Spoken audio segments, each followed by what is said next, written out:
Gracias, señor presidente. Gracias, señora ministra, por comparecer y por ser la primera ministra de Defensa del PP en recibir 5.000 días después de la catástrofe a los familiares de las víctimas. Hoy no nos ocupa un asunto de política ordinaria, nos ocupa una cuestión de Estado. Estamos hablando de la mayor catástrofe de nuestras Fuerzas Armadas en tiempos de paz. El asunto que nos ocupa, además, involucra la dignidad de los familiares de 62 militares fallecidos. Estaremos todos de acuerdo en que defender su dignidad es algo contrario al uso político de su dolor. Por eso voy a ser enormemente sobrio en mi intervención y me voy a limitar a formular preguntas. Solo espero, señora ministra, que anote y conteste a mis preguntas. Los antecedentes de este asunto los conocemos todos. Permítame delimitar el objeto de lo que hoy nos ocupa. En el año 2003 fallecieron 62 militares españoles en acto de servicio. Casi 14 años después, no se conoce toda la verdad de lo sucedido, no se ha identificado con claridad a los responsables, no ha existido la necesaria reparación a las víctimas y sus familiares y no se conocen los mecanismos puestos en marcha por su ministerio para evitar que una situación así se vuelva a repetir. Preguntas a propósito de la necesidad de que se conozca toda la verdad respecto al vuelo y el transporte contratado. Le voy a hacer 10 preguntas. Sabemos que no se había contratado la prima de seguro obligatoria. Primera pregunta, ¿por qué no se contrató la prima de seguro obligatoria? ¿Cómo es posible que no hubiera mecanismos de control que garantizaran el cumplimiento de esta premisa básica? Segunda pregunta, señora ministra, ¿cómo es posible que mientras nuestros militares viajaban sin seguro, el Ministerio de Defensa suscribiera una póliza de seguros millonaria y exclusiva para altos cargos del Ministerio, incluyendo al propio ministro Trillo, con una póliza de 450.000 euros por persona? Tercera pregunta, ¿quién era la persona responsable de supervisar el correcto cumplimiento del contrato y de la legislación vigente en materia de seguridad en el Ministerio de Defensa? ¿Puede usted identificar a esa persona, señora ministra? Sabemos que la caja negra del avión no funcionaba y que los pilotos superaban el número de horas de actividad permitido por nuestra legislación. Cuarta pregunta, ¿cómo pudo permitirse que el avión despegase con una caja negra que no funcionaba y con los pilotos superando el número de horas de actividad permitidas? Quinta pregunta, señora ministra, ¿puede usted identificar a los mandos responsables de que el vuelo despegase con una caja negra que no funcionaba y con pilotos que superaban las horas de actividad permitidas? ¿Puede usted identificar a esas personas? Sabemos también que fallaron los mecanismos de reclamación y queja previos o que fueron directamente desatendidos. El ministro Trillo reconoció la existencia de 12 informes internos alertando de los riesgos de estos vuelos, pero no se tomaron medidas. De hecho, sabemos hoy que el señor Trillo mintió en su comparecencia en el Congreso al decir que todas las quejas versaban sobre problemas de retrasos o de condiciones de confortabilidad. Y sabemos que Trillo mintió porque el dictamen del Consejo de Estado reconoce al menos que en el informe del teniente coronel de Infantería, Javier Marino, hubo quejas sobre cuestiones relativas a seguridad.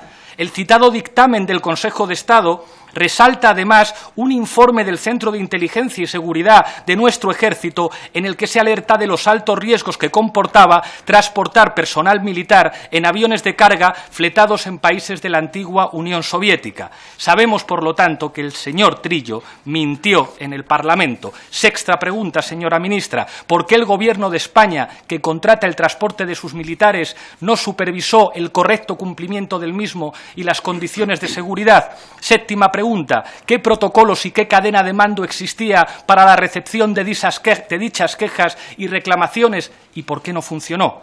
Octava pregunta, ¿cómo fue posible que el Ministerio de Defensa recibiera hasta 12 quejas previas sobre la seguridad de esos aviones y no se adoptara ninguna decisión para garantizar la seguridad de nuestros soldados? Novena pregunta, ¿en qué sentido se han modificado estos protocolos en la actualidad para asegurar que esto no volverá a ocurrir? Y décima pregunta, ¿puede usted identificar a los mandos responsables de que estos informes y reclamaciones no fueran tenidas en cuenta? Preguntas a propósito de los 42 vuelos contratados y la cadena de subcontrataciones opacas que habían operado previamente. 5 preguntas nada más. Sabemos que el vuelo del Yak 42 no fue un caso aislado. La catástrofe se enmarca en un total de 42 vuelos similares para el traslado de tropas españolas a Afganistán, cuyos contratos, 14 años después, no aparecen. Se ha dicho que esos 42 contratos no existen. Estará de acuerdo conmigo, señora ministra, en que resulta extraño que en la cuarta economía del euro puedan desaparecer contratos de vuelos internacionales en misiones de paz. Primera pregunta, al igual que sus predecesores, ¿cree usted que no existen los contratos? ¿Cree que en un Estado de Derecho como el nuestro pueden desaparecer misteriosamente 42 contratos de vuelos internacionales en misiones de paz? Sabemos que esos contratos son una información clasificada y custodiada en unos armarios de su ministerio que el ministro Bono abrió en compañía de la Guardia Civil. Su custodia era responsabilidad de mandos perfectamente identificables.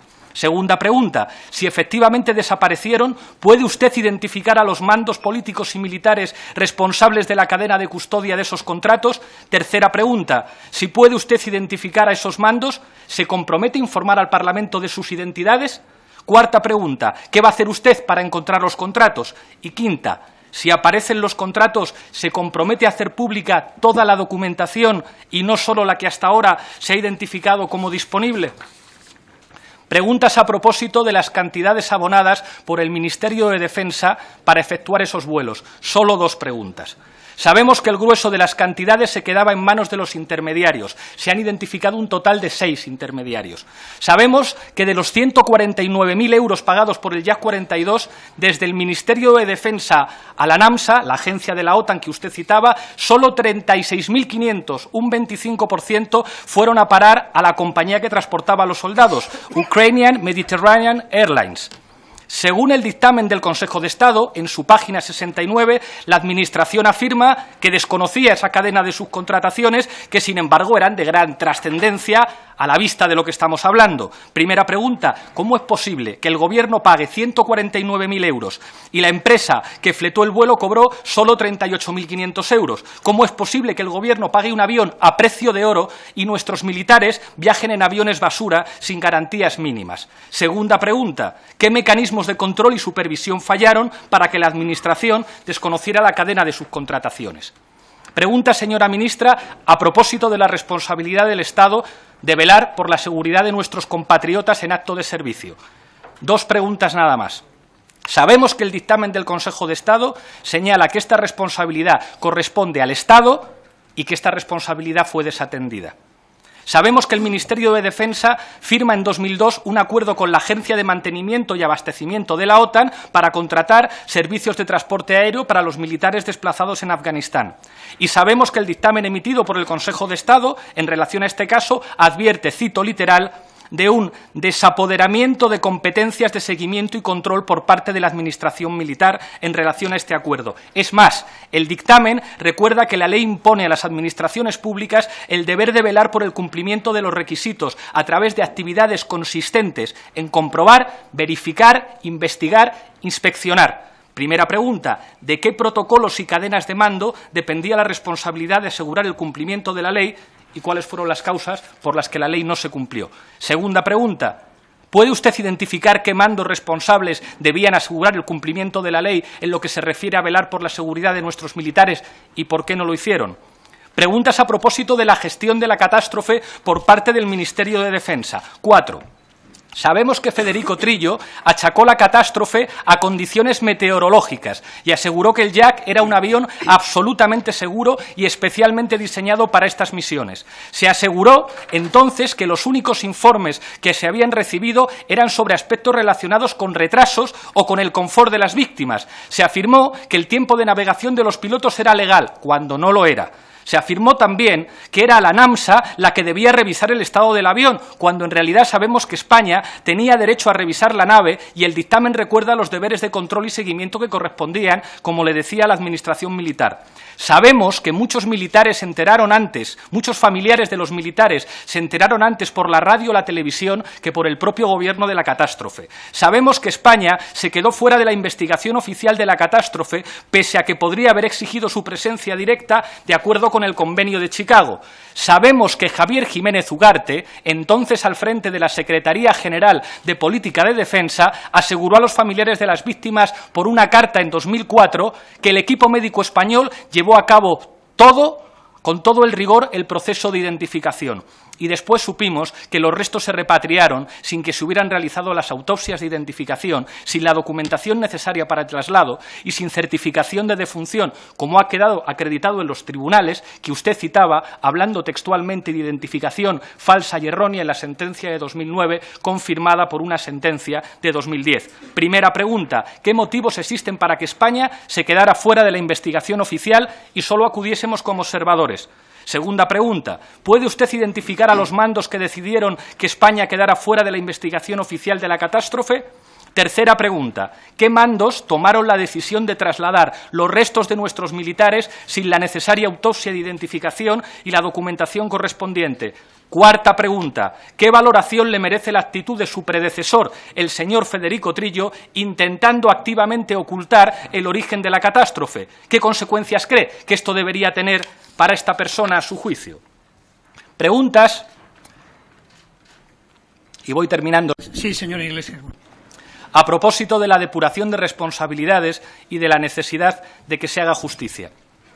Solamente 5. Sabemos lo siguiente. Federico Trillo, entonces ministro, acaba de embajador en Reino Unido. Jiménez Ugarte, entonces al frente de la Secretaría General de Política de Defensa, acaba de embajador en Suecia. Según el periodista Javier Campo, calificó de antipatriotas a los representantes de la Asociación de las Familias en su primer encuentro con ellos en el Ministerio de Defensa. El general Bretón, jefe de gabinete del ministro, ascendido a teniente general. El general Beltrán, uno de los firmantes del documento junto al general Navarro de aceptación de los restos sin identificar, fue ascendido a teniente general y posteriormente destinado a un puesto excepcionalmente bien remunerado, el Centro para el Control Democrático de las Fuerzas Armadas de Ginebra.